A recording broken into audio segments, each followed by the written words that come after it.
¿Qué tal, malditos? ¿Cómo estáis? Cuarta y última semana del mes de septiembre de 2022. Vaya año. Aquí tenéis el podcast audiovisual que ofrecemos a los malditos cada semana. Y hoy os presentamos un sugerente análisis que no encontraremos en este rincón del planeta. Sin entrar en la burda manipulación de los mass media y sus corrientes de opinión teledirigidas, que son bien conocidas, ni tampoco los Call of Duty de habitación, pizza, videojuego y retweet, con una capacidad analítica directamente proporcional a su experiencia vital, sí nos llama la atención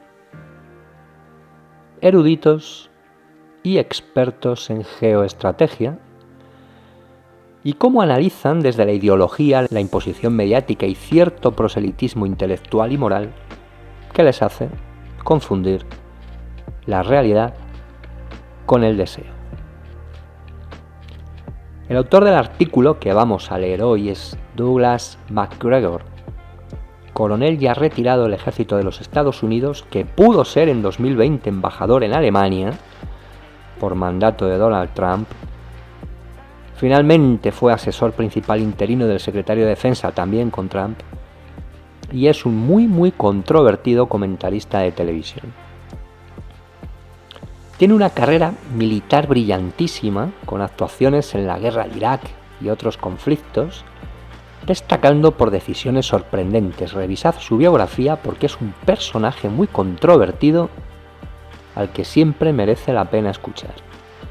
Y lo vamos a hacer a través del artículo que publicó el 22 de septiembre de 2022, hace tan solo una semana, en el portal The American Conservative, una publicación digital conservadora, pero no al uso, no es ni mucho menos un medio neocon. Así que vamos a ello. Esto es Malditos Neutrales, al límite de la posverdad.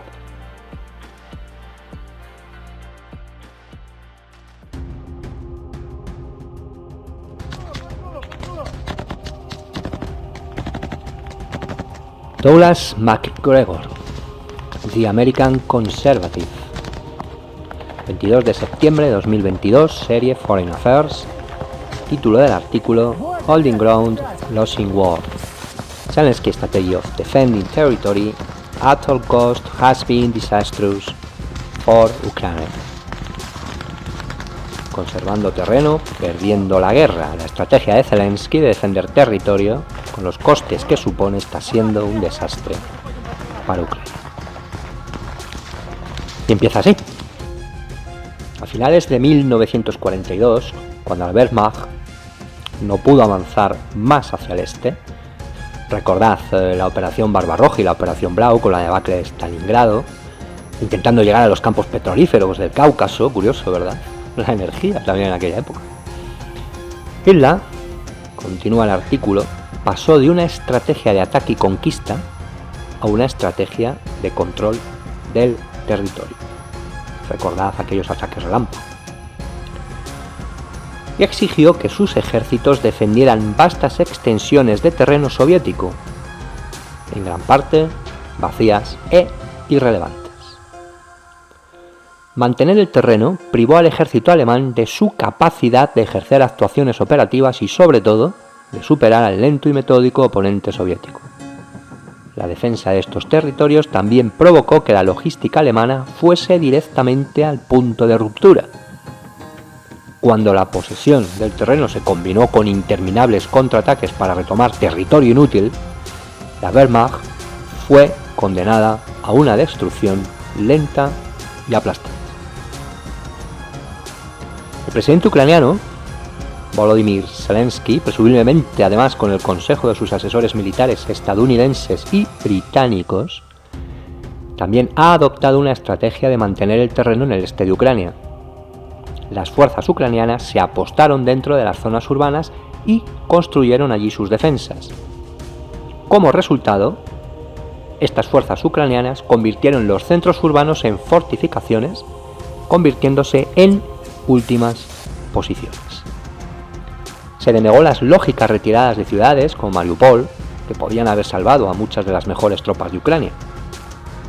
y las fuerzas rusas respondieron aislando y aplastando metódicamente a los defensores que quedaron sin posibilidad de escapar o de ser rescatados por otras fuerzas ucranianas, ya que eran esas últimas posiciones. La determinación de Moscú de destruir las fuerzas ucranianas con el menor coste de vidas rusas, esto es muy importante, porque es la estrategia rusa en este conflicto, en esta guerra, prevaleció. Las bajas ucranianas siempre han sido más numerosas de lo que se ha informado hasta el momento, y desde el momento en que las tropas rusas cruzaron el este de Ucrania. Y ahora, gracias al reciente fracaso de los contraataques ucranianos en la región de Jersón, han alcanzado niveles tremendos que son imposibles de ocultar. Hablan de números de víctimas que han alcanzado los 20.000 muertos o heridos al mes en el ejército ucraniano. A pesar de la incorporación de 126 elementos de artillería pesada, fijaos que son los M777 estadounidenses, los Kaiser franceses o los Panzer 2000 alemanes, 800.000 rondas de municiones y los famosos HIMARS, que tanto juego están dando entre los Call of Duty occidentales. Los sucesivos meses de duros combates, continúa el artículo, están erosionando los cimientos de la fuerza terrestre ucraniana. Y ante este desastre, Zelensky continúa ordenando contraataques para retomar el territorio y demostrar que la posición estratégica de Ucrania frente a Rusia no es tan desesperada como parece. El reciente avance ucraniano a la ciudad de Izium, el enlace entre el Donbass y Kharkov, parecía un regalo para Kiev. Las imágenes de los satélites estadounidenses sin duda proporcionaron a los ucranianos la situación en tiempo real de un área, mostrando que las fuerzas rusas al oeste de Izium sumaban menos de 2.000 soldados ligeros, el equivalente a la policía paramilitar, por ejemplo los SWAT, e infantería aerotransportada. Pero los estrategas rusos optaron por retirar esta pequeña fuerza de un área que es aproximadamente el 1% del antiguo territorio ucraniano actualmente bajo control ruso. Sin embargo, el precio de la victoria propagandística de Kiev ha sido alto. Dependiendo de la fuente, se estima que entre 5.000 y 10.000 soldados ucranianos murieron o resultaron heridos en un área plana y abierta que la artillería, los cohetes y los ataques aéreos del ejército ruso convirtieron en un campo de exterminio. Dada la incapacidad de Washington para poner fin a la guerra en Ucrania con la derrota del ejército ruso, parece seguro que se intentará convertir las ruinas del Estado ucraniano en una herida abierta en el costado de Rusia que nunca sanará. Desde el principio el problema con este enfoque fue que Rusia siempre tuvo los recursos para escalar drásticamente los combates y poner fin a la lucha en Ucrania en términos muy duros. Y la escalada ya está en curso. En una declaración pública que no debería sorprender a nadie, el presidente Putin anunció la movilización parcial de 300.000 reservistas. Muchos de estos hombres reemplazarán a las fuerzas regulares del ejército ruso en otras partes de Rusia y las liberarán para operaciones en Ucrania. Otros reservistas, los menos, aumentarán las unidades rusas ya comprometidas en el este de Ucrania. Esto es muy importante. Es decir, se está vendiendo que los reservistas rusos van a ir directamente al conflicto. No. Lo que van a hacer es liberar al ejército y a varias unidades del ejército profesional ruso para que estos sí que puedan acudir a las zonas que actualmente acaban de celebrar el referéndum. Y ya habéis visto los resultados, claro. Lo cual no puede sorprender a nadie, por cierto. Sigue el artículo. Washington siempre confundió la disposición de Putin a negociar y limitar el alcance y la destructividad de la campaña en Ucrania con una evidencia de su debilidad, cuando estaba claro que los objetivos de Putin siempre se limitaron a la eliminación de la amenaza de la OTAN a Rusia en el este de Ucrania. La estrategia de Washington de explotar el conflicto para vender aviones de combate F-35 a Alemania, junto con un gran número de misiles, cohetes, radares a los gobiernos aliados de Europa Central y Oriental, ahora es contraproducente. Otro de los meollos de la cuestión: la venta de armas. Y sigue. El establishment de defensa tiene un largo historial de éxito en tranquilizar a los votantes estadounidenses con clichés sin sentido. A medida que las condiciones favorables a Moscú se desarrollan en el este de Ucrania y la posición rusa en el mundo se fortalece, Washington se enfrenta a una dura elección. Hablar de haber degradado con éxito el poder ruso en Ucrania y por ello reducir sus acciones, o arriesgarse a una guerra regional con Rusia que se tragará a Europa.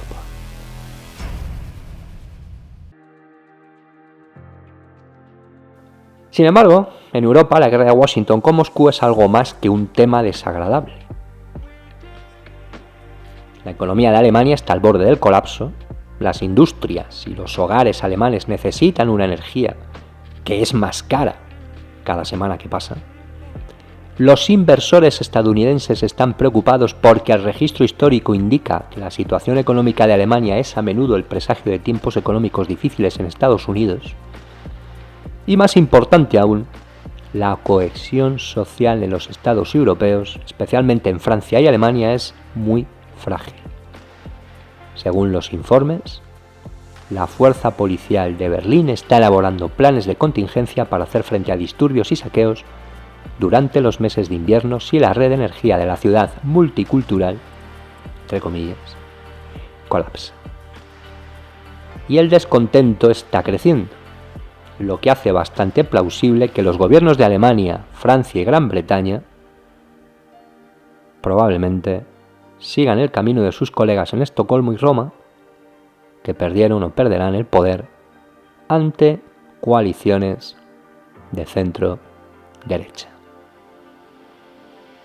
Artículo publicado el 22 de septiembre de 2022.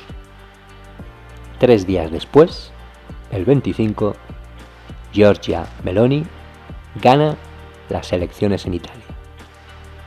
Y 5 días después, Nord Stream 2. Esto es Malditos Neutrales al límite de la posverdad.